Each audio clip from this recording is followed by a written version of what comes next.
Sonrasında da harp okuluna katılıp 4 yıl harp okulunu okumuştur. Pes etmeyi düşünmedim hiç ama çok zorlandığım zamanlar tabii ki oldu. Yorulduğum veya yıprandığımı hissettiğim, tıkandığım zamanlar kesinlikle oldu. Ama pes etmeyi açıkçası düşünmedim hiçbir zaman. Şu an haftada bir gün o okulda ders anlatıyorum kendi alanımla alakalı. Bu artabilir, gelecekte öyle gözüküyor. Demek istediğim şey şu, bazen küçük gözüken adımlar sizi sonrasında dallanıp budaklanarak çok farklı noktalara götürebiliyor.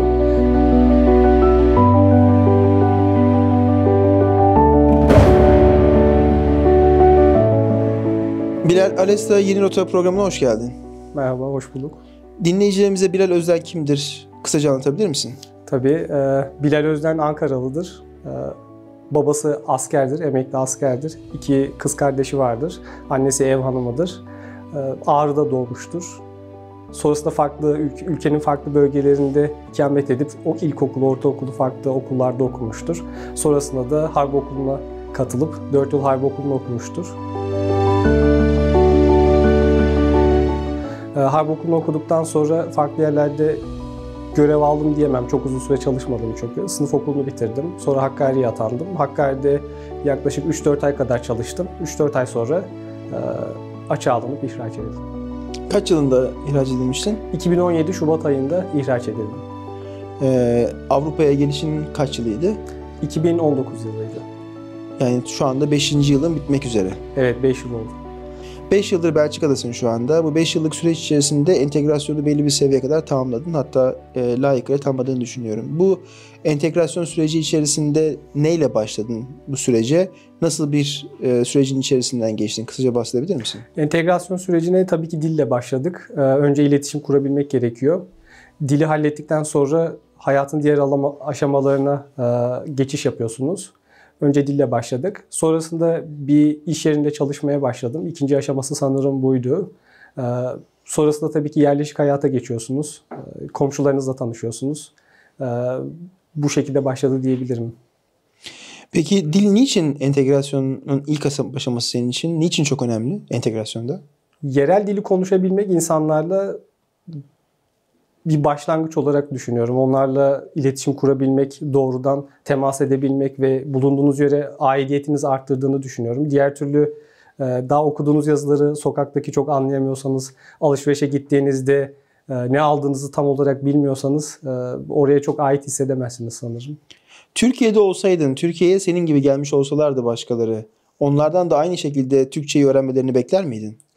Öğrenmeleri onlar için tabii ki iyi olurdu ama bu bir dayatma seviyesinde tabii ki olmazdı. Yani öğrenmelerinin onlar için iyi olacağını düşünürdüm, öngörürdüm diyebilirim.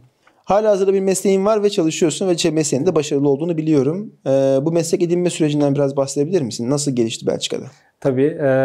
Geldiğimde önce tabii farklı işlerde de çalıştım. Ama kafamda data alanında bir ilgi vardı açıkçası. O zamanlar 2019 yılları siz de hatırlarsınız. Data giderek böyle popülerleşiyordu. Yapay zekanın giderek duyulmaya başladığı, big data konusunun çokça konuşulduğu dönemlerde. Bu ilgim biraz daha artınca yakınımızda hemen bir üniversite vardı. Oraya baktım. Bölümleri arasında yapay zeka veya data science bölümümüz de vardı. Öyle olunca onlarla irtibata geçtim. Orada üniversiteye başladım tekrardan. Tabii bu çok başka bir alan yani bizim aldığımız eğitimden. Yeni bir maceraydı benim için. Ve birazcık da aslında kendimi test etmek istedim. Burada kendi sınırlarımı bir kez zorlamak istedim, görmek istedim. Harp okulu akademik olarak çok zor bir okuldu diyemem. Ama fiziksel olarak, askeri olarak zorlukları muhakkak vardı. Ama akademik olarak, dersler olarak tam olarak kendimi gerçekleştirememiş hissediyordum işin aslı. Dolayısıyla burada okula başladım ve okulu bitirdikten sonra bu alanda çalışmaya başladım. Şu anda da data scientist olarak çalışıyorum Belçika'da. Peki neden bir üniversite okumayı tercih ettin? Kısa vadeli 8 aylık, 9 aylık, 10 aylık kurslar da takip edebilirdin ama onun yerine üniversite okumayı tercih ettin. Bunun sebebi neydi? Evet, aslında olabilirdi ama aslında bunun biraz şunda da ilgisi var. Bulunduğunuz ülkeyi daha iyi tanımak için o eğitim sistemin içinden bir şekilde geçmiş olmak insana o ülkeyi biraz daha benimsetiyor diye düşünüyorum. Kendi akranlarımı daha iyi anlıyorum. Onların üniversitede yaşadıklarını görüyorum ve eğitim sektörünü de biraz daha içeriden görmek istedim açıkçası. Yani eğitim alanında üniversiteleri nasıl, nasıl bir eğitim tarzları var bunu açıkçası görmek istiyordum. Biraz da içimde kalmış bir durum vardı. Daha öncesinde master için Türkiye'den buralara, Avrupa'ya gelme girişimim olmuştu TSK'da çalışırken. Ama bir şekilde o zaman burslarımız iptal edilmişti ve göreve gönderildik. Yani master'a gelemedik, kabulüm olsa da. Dolayısıyla yurt dışında eğitim almak, üniversite seviyesinde, master seviyesinde eğitim almak gibi bir planım vardı. Gerçekleşemeyince bu şekilde kısmet olmuş oldu. Biraz onunla da bir ilintisi olabilir belki. Kaç yıllık programdı? O 2 yıllık bir master programıydı o zaman. Yok, bu katıldığım program. Evet, bu katıldığım program normalde bachelor. 3 yıllık oluyor Belçika'da bachelor'lar. Ama ben bu bachelor programını kısa program olarak okudum. Çünkü geçmişten gelen ortak derslerim vardı. Onları saydılar. Bazı dönemler biraz zorlayarak üstten ders aldım. Yetişkin bir insan olduğunuz için sorumluluklarınız var. Çok uzun bir zamana yayamıyorsunuz eğitim sürecini. Dolayısıyla benim için 1,5 yıl kadar sürdü diyebilirim. 1,5 yıllık süreç içerisinde yoğunlaştırılmış bir eğitim aldığından bahsettin. Daha fazla kredi alarak, daha fazla ders alarak yaptın. Yaşadığın en büyük zorluk neydi ve bunlarla nasıl mücadele ettin bu eğitim sürecinde? En büyük zorluk sanırım yetişkin olmanın, evli olmanın getirdiği zorluklar. Çünkü normalde üniversite okurken çok genç oluyorsunuz ve sorumluluklarınız oldukça kısıtlı oluyor. Ama evliyseniz, yetişkin bir insansanız geçim derdiniz hala var. Eve ait, eşinize ait hala sorumluluklarınız var. Veyahut çevrenizdeki arkadaşlarınıza, sosyal çevrenize, çünkü normal bir öğrenci gibi olmuyorsunuz. Yani hafta sonu yapmanız gereken şeyler var. Rutin hayatınız hala devam ediyor. Ama bununla birlikte ders çalışmanız, bununla birlikte sınavlara hazırlanmanız gerekiyor. Sanırım en zor tarafı buydu yoğun olmasının. Ve tabii neticesinde bunu başarıp başaramama durumu da insanın içinde bir soru işareti olarak kalıyor başlarken. Ama çok şükür bu konuda bir sıkıntı yaşamadım. Bu zorlu sürecin sonunda da başarıyı elde ettin ve üniversiteden mezun oldun. Peki üniversiteden mezun olduğunda herkes gibi sen de bir iş arayış sürecine girdin. O iş arayış süreci Belçika'da nasıl oldu? Flemencen iş bulman için yeterli miydi veya Fransızcan var mıydı? Çünkü 2 dil var malum Belçika'da. İkisinden bir tanesi yeterli miydi yoksa sadece İngilizcenle mi devam edebildin? Şu anda da halihazırda dil gelişiminle alakalı bir çaba sarf ediyor musun? Evet, iş bulma sürecim şöyle gelişti. Genelde bir adım sonrasını daha önceden planlamaya çalışırım. Okulun bitmesini açıkçası beklemedim iş aramak için. Daha bir sömestr vardı. Yani yaza doğru okulum derslerimi tamamlayacaktım ve Ocak-Şubat aylarında kendimi bir sınamak istedim. İş başvurularına başladım. Daha okulum bitmemişti. İş başvurularındaki neticelerde bir ikinci iş başvurusunda bir iş teklifi aldım. İş teklifi de koşullarıma uyan, beni tatmin edebilecek bir iş teklifiydi. Okul bittiğinde başlamak üzere, yani aylar sonrası için bir sözleşme imzaladık. İngilizce, Hollandaca karışık bir pozisyondu. Şirket dili İngilizce olsa da Hollandaca konuşmamı bekliyorlardı ve mülakatın bir kısmında Hollandaca geçti tabii. Hollandacam belki İngilizcem kadar hala iyi değil veya burada şöyle bir yanılsama da olabilir. Genelde İngilizce konuştuğunuz zaman daha orta bir seviyede herkes eşitleniyor. Ama Hollandaca ve Flamanca burada native bir dil. Yani o seviyede konuşmadığınızda sanki İngilizcenizden altta gibi kalıyor ama aslında kıyasladığınız seviye de biraz farklı. Belki böyle bir durum olabilir. Geliştirmek için hala çaba harcıyorum, evet. Belli bir kurs alıyor musun şu anda yoksa kişisel gayret mi gösteriyorsun? Belli bir kurs almıyorum. Kurslar bir yerden sonra, çünkü zannediyorum size bir şey kazandırmıyor. Daha çok kişisel çabalarla yürüyor. Bir şeyler okumak, bir şeyler izlemek, sosyalleşmek, insanlarla görüşmek. Dil gelişiminde, dil geliştirme aşamasında en önemli şey ne sence? Nasıl bir insan dilini daha iyi hale getirebilir? Bunun için bir yol yöntem nedir sende? Bu konuda uzman değilim ama kendi fikrim maruz kalmak. Ne kadar çok maruz kalırsanız, yani inputunuz ne kadar çok olursa zihninizde bir yapay zeka gibi düşünebilirsiniz. Ne kadar çok veri alırsanız içeriye onu o kadar iyi işleyip neticesinde daha iyi bir output çıktı elde edebilirsiniz. Maruz kalmayı da görmek, izlemek, dinlemek, duymak hepsiyle tanımlayabiliriz sanıyorum. Ve çevreyle ilişkiye götürür bu da. Senin çevreyle ilişkinin şu an Evet. sosyal ilişkin ne durumda? Bir entegrasyon kapsamında değerlendirirsek etrafındaki insanlarla entegre olabilmiş hissediyor musun kendini ailecek veya kendini bireysel olarak? Yani sanırım hissediyorum. Çünkü komşularımız var. Komşularımızla ilişkilerimiz güzel. İş arkadaşlarımızla ilişkilerimiz güzel. Onun dışında Daha önceden gelen, yani 5 yıldır görüştüğümüz, ailece görüştüğümüz yerel dostlarımız var. Onlarla çeşitli aktiviteler yapıyoruz. Bir araya gelip yemek yiyoruz. Bu açıdan hem dil için evet bize bir pratik imkanı tanıyor, hem de kültürlerimizi daha yakından tanıma imkanı bulmuş oluyoruz. Hoşumuza gidiyor açıkçası böyle faaliyetler ve entegrasyon için de evet önemli buluyorum. Bu ilişkiler arasında anekdotların var mı? Bize aktarabileceğin, güzel hikayelerin, güzel yaşamış olduğun anıların var mı? Evet, anlatabilirim bir tane. Eşim Belçika'ya geleceği zaman eşimi havaalanından almam lazım. Nasıl yapsak falan diye düşünüyorum. O zaman tabii bir otomobilim yok, aracım yok. O yerel dostlarımızdan bir tanesi duymuştu daha önceden. Unutmamışlar tarihi. Tarih yaklaşırken onlar kendileri söylediler. Bilal birlikte gidelim, hani eşini karşılayalım falan diye. Eşim onları hiç tanımıyordu. Onlar da eşimi tanımıyordu aslında. Ama havaalanına birlikte gittik. 2 tane Belçikalı arkadaşım ben. Eşimi havaalanında karşıladık. Birlikte bir şeyler falan içtik. Sonra bizi kalacağımız yere uğurlamak için tren istasyonuna kadar götürdüler sağ olsunlar. Valizlerimiz falan hatta onlarda kaldı bir süre. Sonrasında da yemeğe davet ettiler. Yemeğimizi yedik. Valizlerimizi geri aldık. Tekrar uğurladılar. Böyle bir anekdotumuz var. Aynı dostlarımızla hemen her sene Christmas marketleri geziyoruz. Yani hoşumuza giden bir aktivite tarzı. Tarihi yerler görmeyi birlikte seviyoruz. Onlarla böyle bir rutinimiz oluştu. Yani en geç birkaç ayda bir birlikte bir gezi planlıyoruz. Bir yerleri birlikte geziyoruz. Türk yemeklerini çok seviyorlar. Yemekler genelde Türk restoranlarında sonuçlanıyor. Kızımız oldu. Kızımızı çok seviyorlar. Onu da çok sahiplendiler.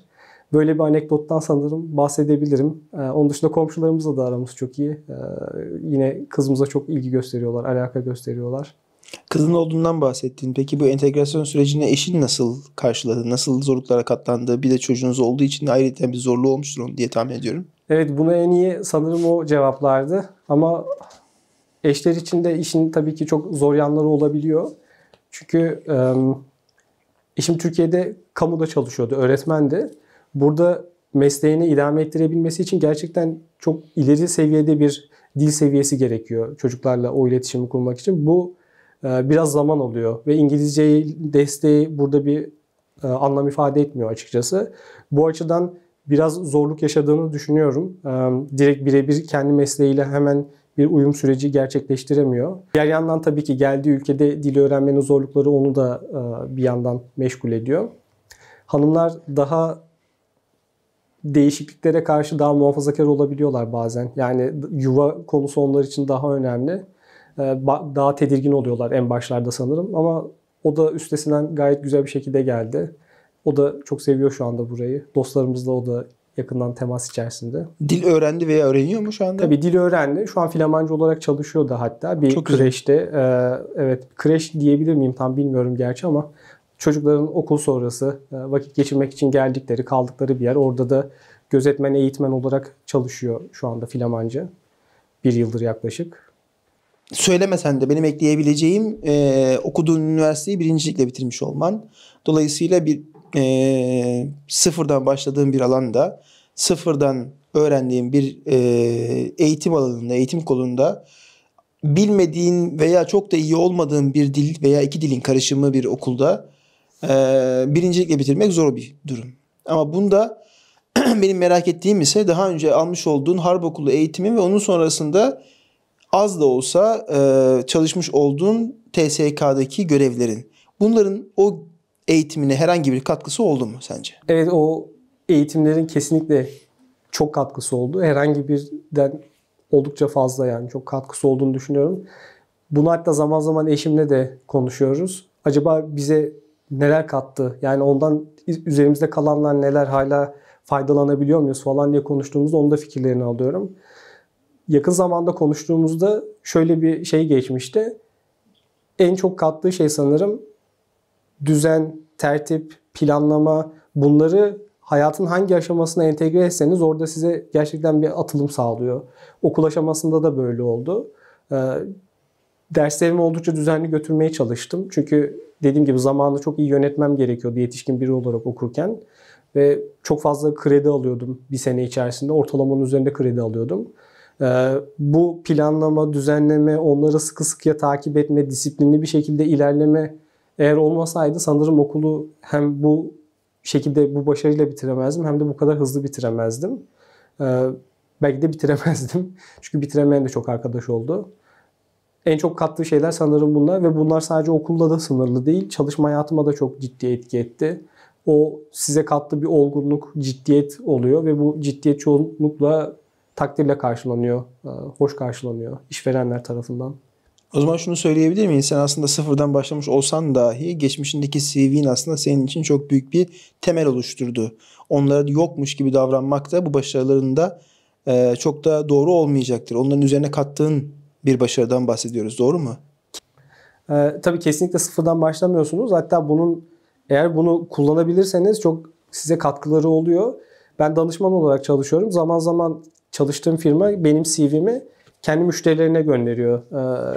Kabul etmeleri için öyle söyleyeyim. Ve ben oraya daha önceki tecrübemi yazmamıştım, TSK geçmişimi. Kendi menajerim ikaz etti. Yani bunun neden görmezden geliyorsun? Bunun sana çok katkısı var.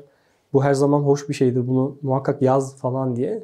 Orada bir kez daha başkaları tarafından da doğrulanmış bir durum bu yani. Ama sadece bunu da düşünmeyerek size kattığı kesinlikle bir yaşam tecrübesi var. Kişiliğiniz üzerinde yani soft skill'leriniz üzerinde gerçekten çok ciddi etkisi var ve bunu bence kesinlikle görmezden gelmemek lazım. Bu zorlu süreçte bahsettiğin eğitim bölümü, çocuğunun durumu, yeni doğmuş çocuğun, ailen, eşinin entegre olma çabaları, senin tekrar sıfırdan bir hayata başlama isteğin ve bunun bir an önce olmasını yönelik olarak adımların senin gittikçe yoğunlaştırılmış bir durumdayken pes etmeyi düşündüğün oldu mu hiç? Yani düşünün desem yalan olur. Pes etmeyi düşünmedim hiç ama çok zorlandığım zamanlar tabii ki oldu. Yorulduğum veya yıprandığımı hissettiğim, tıkandığım zamanlar kesinlikle oldu. Ama pes etmeyi açıkçası düşünmedim hiçbir zaman. Peki seni motive eden neydi? Beni motive eden neydi? Bunu neredeyse oyun gibi görüyorum açıkçası. Çeşitli bölümleri olan, zorluk seviyesinin her bölümde değiştiği, başkalaştığı, bazen çok zor bölümler olabiliyor, bazen daha az zor bölümler olabiliyor. Ama nihayetinde bu bölümlerin hiçbir kalıcı değil. O bölümden bir şekilde çıkıyorsunuz. Çünkü defalarca çıktık daha önce. Harp okulu oldukça zor bir süreçti ama bitti. Kıta hayatı çok uzun olmasa da Hakkari benim için zor bir dönemdi. Ama bitti. Türkiye'deki şartlar bazen çok zorlaşabiliyor insanlar için ama bitiyor ve birden nefes alabiliyorsunuz. Kendime hep bunu hatırlatıp durdum. Yani evet şu an zor bir dönemin içerisindeyim ama bu bitecek ve bittiğinde eminim daha güzel bir süreç başlayacak.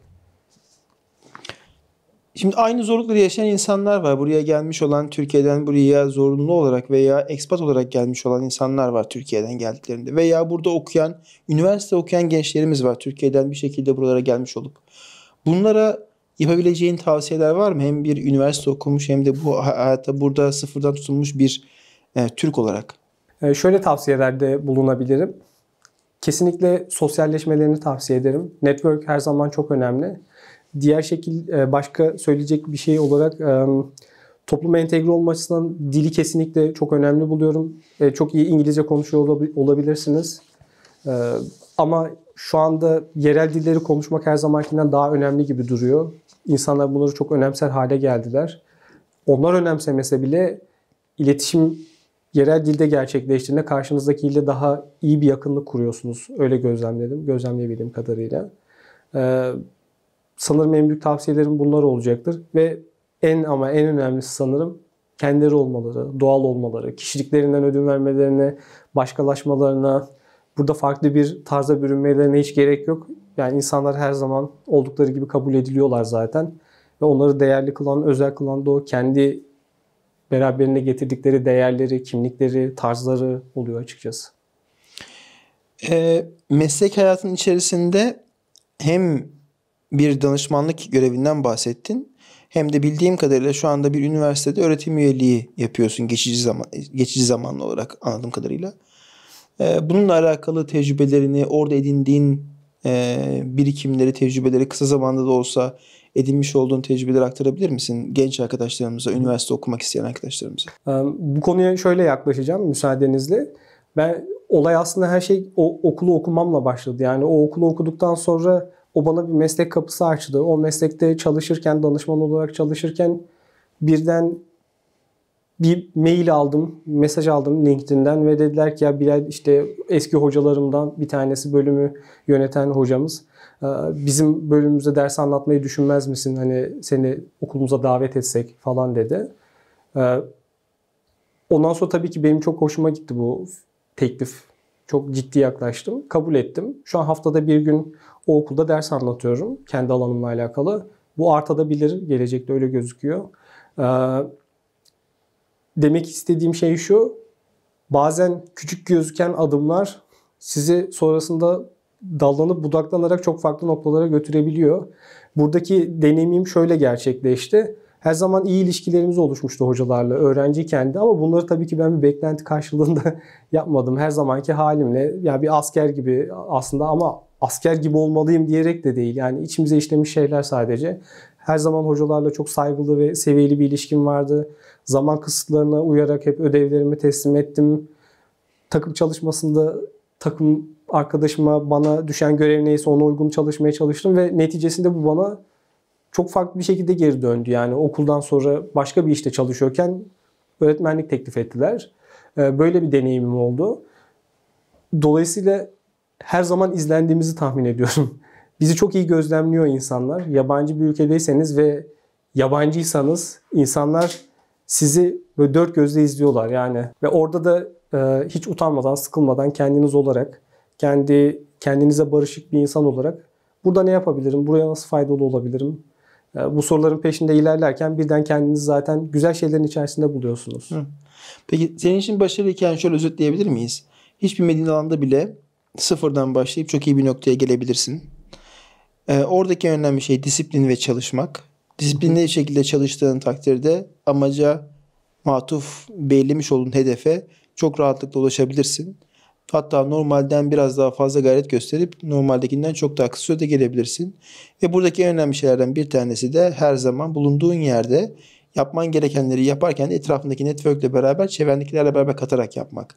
Bu da sana anladığım kadarıyla belli bir noktada başarıyı getirmiş yanında. Peki bu başarıların da aynı zamanda hem ailen, buradaki yurt dışındaki bulunan eşinin üzerinde pozitif etkisi olduğunu düşünüyorum. Olumlu etkileri olduğunu düşünüyorum. Motive etme anlamında. Ama aynı zamanda bunun meslektaşlarına, buradaki meslektaşlarına ve Türkiye'deki meslektaşlarına ve Türkiye'deki ailene bakan tarafı var. Nasıl reaksiyonlar aldın onlardan? Hem buradaki hem Türkiye'deki meslektaşların hem de ailen olarak. Çok güzel reaksiyonlar aldım. Çünkü insanların bu başarı diye tanımlayabilirsek tabii ki sahiplendiğini fark ettim ve bu çok hoşuma gitti. Aslında bunu bu şekilde karşılanması insanı daha da rahatlatıyor. Çünkü bu bireysel olarak öne çıkmak gibi hiçbir zaman çabamız olmadı. Yani olmamalı da zaten. Ama bu bir kolektif şuur mu diyeyim, bir kader birlikteliği mi diyeyim. Siz aslında birilerini temsil ediyorsunuz. İnsan grubunu, insanları temsil ediyorsunuz. Benim konumumda eminim başka bir arkadaşım olsaydı, silah arkadaşım olsaydı, gelseydi, aynı okulda okusaydı eminim benden daha iyi okurdu. Daha iyi derecelerle mezun olurdu. Daha güzel bir işe girerdi. Ben onların içerisinden, askerlerden bir asker olarak, insanlardan bir insan olarak orada bulundum. Bunu da sağ olsun arkadaşlarım tasdikledi. Çünkü ailem tasdikledi. Çünkü o başarıları kendi başarıları gibi sahiplendiler. Çünkü onlar da aynısını başarabilirlerdi, biliyorum.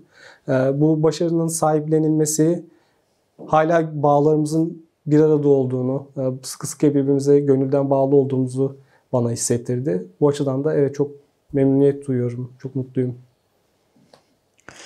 Birkaç tane net sorum olacak sana. Bunlara da ilk aklına gelen şekilde cevap vermeni istiyorum. Bir tanesi, herkeste iyi ya da kötü, olumlu veya olumsuz izler bıraktı bu süreç. Sende hangi izleri bıraktı? Bende bıraktığı olumsuz sonuç sanırım şu. Kendime hep şunu söylerken buluyorum. Ya keşke, tam şu an gerçekten güzel bir hayatım var, güzel bir kariyerim var. Çok refah seviyesi yüksek bir yerde yaşıyorum ama bunların hiçbirine olmasa da olurdu. Keşke insanoğlunun yani şu derecede, şu seviyede kötü yüzüyle karşılaşmasaydım, görmeseydim diyorum. Bu şu anki devletlere veya halklara yaklaşımımda da beni olumsuz yönde etkiliyor bazen. Yani şunu her zaman içimde hissediyorum. İnsanoğlu, halklar her zaman yozlaşabilir, her zaman çizgiden çıkabilirler. Bunun da Türkiye'ye özel bir durum olmadığını düşünüyorum. Evet. Peki insanlık tarihinin en büyük olaylarından bir tanesi göç ve bize bakan tarafıyla da zorunlu göç. Bunu yaşayan ilk biz değiliz. Büyük bir ihtimalle de bizden sonrası da olacak gibi gözüküyor şu anda duruma baktığımızda. Bir devam eden bir süre. Sadece Türklere özel veya Türkiye'den yapılan zorunlu göçten bahsetmiyorum. Dünyanın dört bir tarafında bizden önce de çok uzun zamanda devam eden ve bizden sonra da olan bir şey var. Ama sana bakan tarafıyla göç etmek nedir kısaca? Göç etmek yeniden başlamaktır. Ve bu güzeldir de. Bazen zorlukları olabilir ama güzel bir şeydir. Yeniden başlamaktır göç. Kendi başarı hikayene baktığın zaman ne görüyorsun özünde?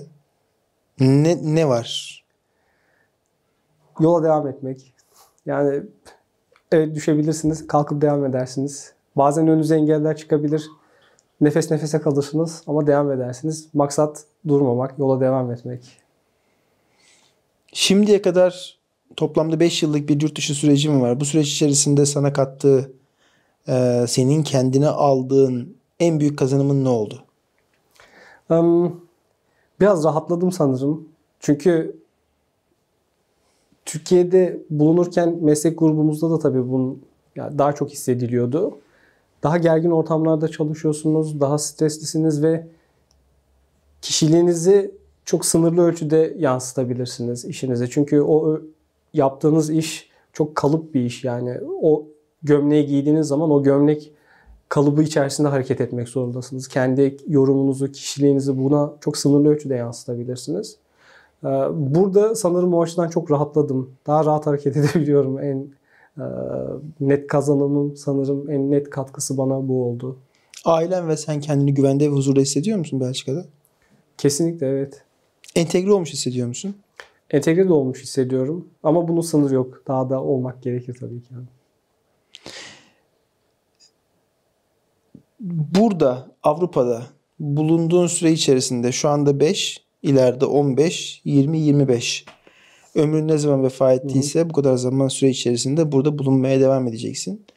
Bu süre içerisinde hayallerin, hedeflerin kendi özelinde, ailenin özelinde ve belki de toplum özelinde nedir? En önemli ve kendimce en büyük hedefim insan kalarak yaşamak. Yani insan onuruna layık yaşamak.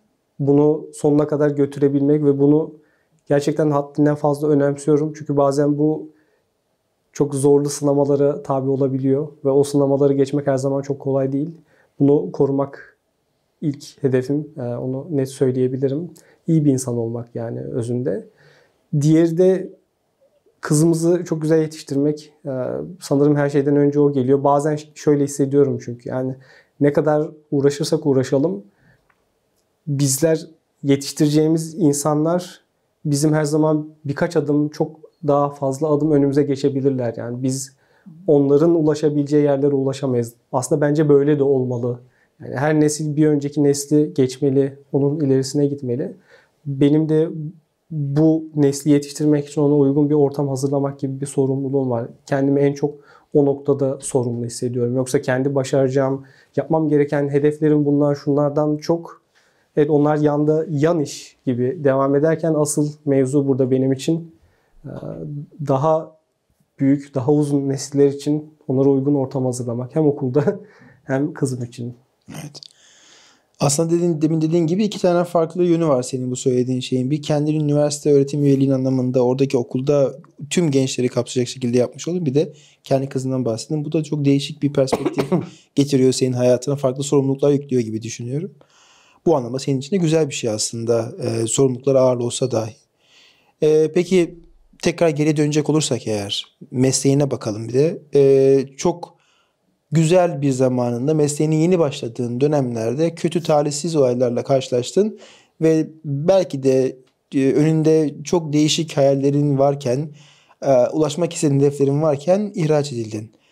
Şu anda görevde olsaydın eğer hangi tür bir pozisyonda olurdun tahminen ve o pozisyondayken veya ondan sonrasında nasıl bir hayalin vardı? Türk Silahlı Kuvvetler adına veya görev yapmış olduğun jandarma komutanlığı adına? Şu anda meslekte olsaydım zannediyorum şube müdürü seviyesinde, ilçe jandarma komutanı seviyesinde bir seviyede olurdum. Buradan da yola çıkarak hayallerim ve hedeflerim neler olurdu diye düşünüyorum. Aslında gideceğiniz rota 3 aşağı 5 yukarı belli. Nihayetinde muhtemelen bir il jandarma komutanlığı oluyor ama benim yeni yan planlarım arasında her zaman şey vardı. Yani eğitim alanının içerisinde olmak. Bu harp okullarında olabilir, sınıf okullarında olabilir. Eğitime devam edip oralarda öğretmenlik yapmak, nesillere dokunabilmek, öyle bir niyetim vardı. Sanırım en büyük hedefim bu olabilirdi diye düşünüyorum. From the table, then you will see visually all the country names one by one, then you can just copy and paste to your recommendation. Logical, right? And it is the first approach. The other approach would be just using that approach, just write the full query, retrieve the questions, answer, then validate your result by going. Biz mesleğe başladığımız zaman, teğmen olarak başladığımız zaman bir kafamızda bir hayalimiz vardı. Bir planladığımız, kendi gözümüzde planladığımız, zaman içerisinde gelişen, öğrendikçe ya böyle olmalı aslında, şu seviyede olmalı kuvvet dediğimiz bir seviye vardı. Senin göz açısından baktığımız zaman silahlı kuvvetlerin yeri neresiydi? Neresi olmalıydı? Sen eğer görevde kalsaydın neleri hayal ediyordun? Neleri hayal ediyordum? Bu çok güzel bir soru aslında. İnsan haklarına tabii ki çok saygılı ama bu ülkenin temel dinamikleriyle çok doğrudan ilişkili bir ortam. Yani doğrudan ilişkili bir soru. Türk Silahlı Kuvvetleri'nin doğru çalışabilmesi için önce Türkiye'deki dinamiklerin hemen hepsinin çok doğru çalışabiliyor olması lazım. Gönlüm isterdi ki Türkiye'de insan haklarına dayalı, demokratik, herkesin birbirine saygılı olduğu, ordunun da bu harmoninin, bu düzenin bir parçası olduğu ve sadece kendi işiyle ilgilendiği ve çoğunlukla barış zamanında geçirdiği, zamanını dolayısıyla sadece eğitimle geçirdiği, insan haklarına saygılı, güzel, disiplinli bir ordu olmasını isterdim. TSK'lı gözümde gelecekte görmek istediğim TSK tabii ki buydu. Şu andaki bilgi birikiminle, edinmiş olduğun yeni eğitimle ve yeni işinle tekrar şimdi de silahlı kuvvetlere dönsen o bilgi birikimi silahlı kuvvetleri nasıl entegre ederdin? Dönseydim sanırım şuna bakardım. Sonuçta ben bir jandarma personeliydim. Data science'ı, veri bilimini, yapay zekayı suçun önlenmesinde en etkili nasıl kullanabilirim diye bunun üzerine çalışırdım ve bunun çok da önemli olduğunu düşünüyordum. O zaman dahi 2015-16'larda bu konuda ilk böyle birkaç böyle kıvılcım şeklinde bir şeyler fark etmiştim. Çok ilgimi çekmişti. Sanırım yapacağım şey bu olurdu. Çok veri toplayıp onları analiz edip önleyici kolluk faaliyetlerini arttırmaya çalışırdım. Biz ne kadar burada olsak dahi, yurt dışında olsak dahi Türkiye'de bıraktığımız bir yarımız var. Bu yarımız meslektaşlarımız, onların aileleri. Kimisi özgür, kimisi halihazırda özgürlüğüne kavuşamadı. Kimisinin de ailesi halihazırda dışarıda hayat mücadelesi veriyorlar ve hayatın farklı yerlerine tutunmuş durumdalar. Çoğunun başarı hikayesini duyuyoruz ve mutlu oluyoruz biz de aslında yurt dışındakiler olarak. Onlara bakan tarafıyla senin burada Avrupa'daki Bilal nasıl bir vefa duygusu besliyor? Bu vefa duygusunun karşılığında ne yapabileceğini düşünüyor veya nasıl katkı sağlayabileceğini düşünüyor oradaki insanlara? O vefa çok şeyler hak ediyor.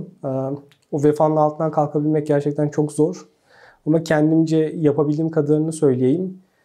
En başta kalbimiz hala onlarla atıyor. Yani onları hiçbir zaman unutmuyoruz, aklımızdan çıkarmıyoruz. Bu bence ilk adım. Yani unutmamak, hala bir arada hissetmek, o bağları koruyabilmek. Bu olduktan sonra hayatınızın çeşitli alanlarında bunun yansımasını zaten hissedebiliyorsunuz. Öğrenciliğimden itibaren hemen her girdiğim ortamda bahsetmeye çalıştım. Duyarlılığı arttırmaya çalıştım. İnsanlardaki farkındalığı arttırmaya çalıştım. Yapabileceğim bu kadardı. O zaman onu yaptım. Sosyal medyada elimden geldiğince anlatmaya çalışıyorum. Bu ara daha az olsa da önceden çok farklı konuları biraz da analitik yaklaşarak anlatmaya çalıştım. Yeri geldi duygusallaştık, duygusal bir şekilde anlatmaya çalıştık. Samimi bir şekilde sadece olduğu gibi ne hissediyorsak onu yazdık. Bu diğer tarafıydı. Onun dışında tabii ki ulaşıp birebir sormaya çalıştığımız, takip ettiğimiz arkadaşlarımız da oluyor. Yani ne durumdasın? Senin için yapabileceğimiz bir şey var mı? Bu da belki bizim aklımıza gelmeyen ama onlar tarafından görülebilecek şeyleri kapatıyor biraz daha. En nihayetinde de bunun bir hak arama mücadelesi olduğunu düşünüyorum. Ve yasal süreçler açısından ne yapabiliriz diye hala düşünüyoruz ama belki biraz daha düşünmemiz lazım bu yasal süreç içinde. Bir kızım var ve Allah bağışlasın daha yolun başında. Avrupa'da ona bir gelecek görüyor musun? Kızıma Avrupa'da bir gelecek görüyorum, evet. Ama bunu Avrupa'yla da kısıtlamıyorum. Çünkü belki hayat bizi buralara getirdi. Onu da çok başka yerlere götürebilir. Bizi de hatta ona fırsat kalmadan o daha küçükken bizi belki başka yerlere götürebilir. Dolayısıyla yer değiştirmek çok büyük bir problem değil. Bazen şartlar değişir. Sırt çantanızı alırsınız.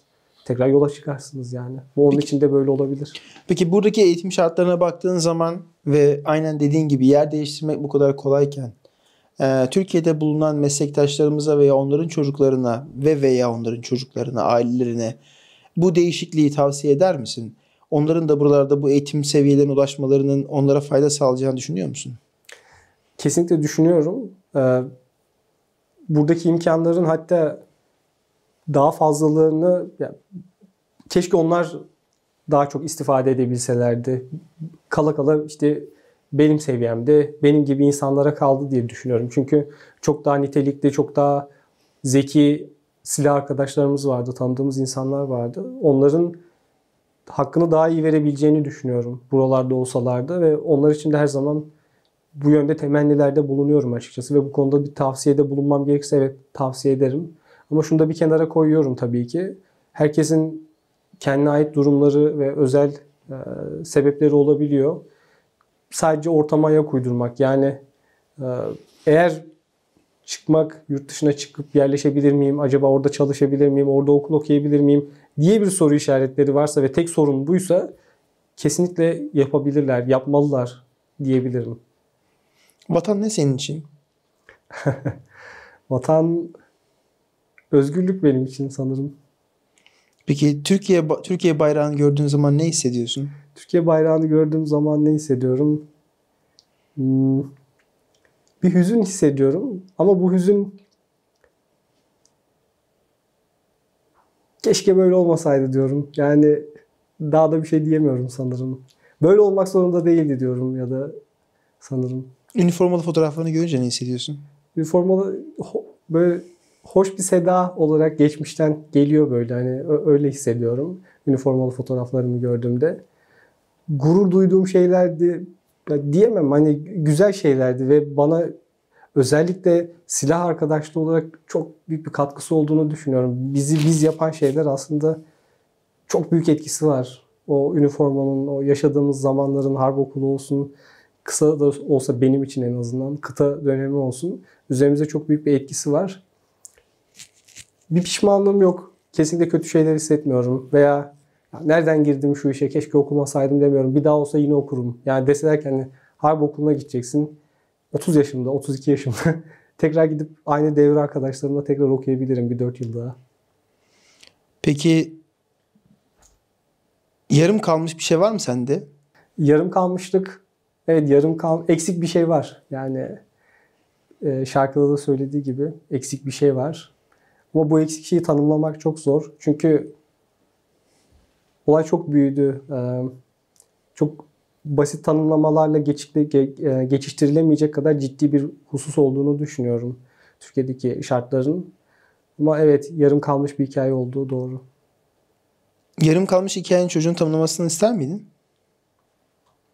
Çocuğuma ya olsa belki güzel olabilir de evet, ama çocuğumun hikayesi de kendi hikayesi. Yani ona da bir şey dayatmak istemem. O kendi hikayesini kendi yazabilir, yazmalı. Bir şekilde yollarımız kesişirse ve yolu o tarafa doğru giderse sadece memnuniyet duyarım, mutlu olurum onun için. Türkçe öğretecek misin çocuğuna? Tabii ki çok güzel de bazı şeyleri söyleyebiliyor şimdiden. Öyle mi? Evet. Çok güzel. Bilal, benim sorularım bu kadar. Ama senin ilave etmek istediğin, benim sorularım haricinde vermek istediğin bir mesaj var ise buyur, kamera senin. Teşekkür ederim. Belki şunu söyleyebilirim. Başarı tanımı insanın neyle tanımladığına göre değişir. Başarılı veya başarılı olup olmadığı insanın neyle ölçümlediğinize, neyle kıymetlendirdiğine göre değişebilir.